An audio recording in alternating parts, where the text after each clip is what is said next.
এটি এক রহস্যময় ভুতুড়ে মসজিদ, যে মসজিদের পাশ দিয়ে যাওয়ার সাহস পর্যন্ত কেউ করে না, যেখানে দিনে দুপুরে নাকি অনেক কিছুই ঘটে থাকে। ঝড় বৃষ্টি যতই আসুক এখানে এসে যদি খাড়া হয়, আল্লাহ একটা ভালো মসজিদ এখানে যাক। আসসালামু আলাইকুম দর্শক, এই সেই মসজিদ দেখতেই পাচ্ছেন, এই সেই মসজিদ যেটা পুরোটা জঙ্গলে ঘেরা, যে মসজিদের পাশ দিয়ে দিনের বেলাও যাইতে কেউ সাহস পর্যন্ত করে না।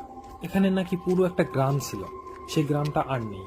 এই মসজিদটার কাহিনী সম্পর্কে আমরা বিস্তারিত জানবো, চলেন আমরা মসজিদটির ভিতরে প্রবেশ করব স্থানীয় একটি লোকের সাহায্যে। তো দর্শক, আমরা একটু ভিতরে যাচ্ছি।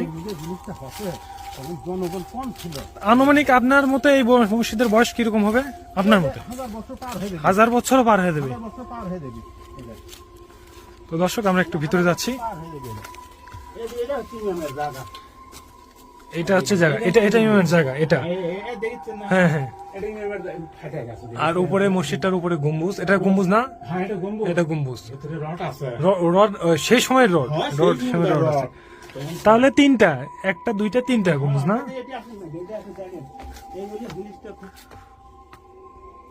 এটা নষ্ট হয়নি, খুব ভালো জিনিস।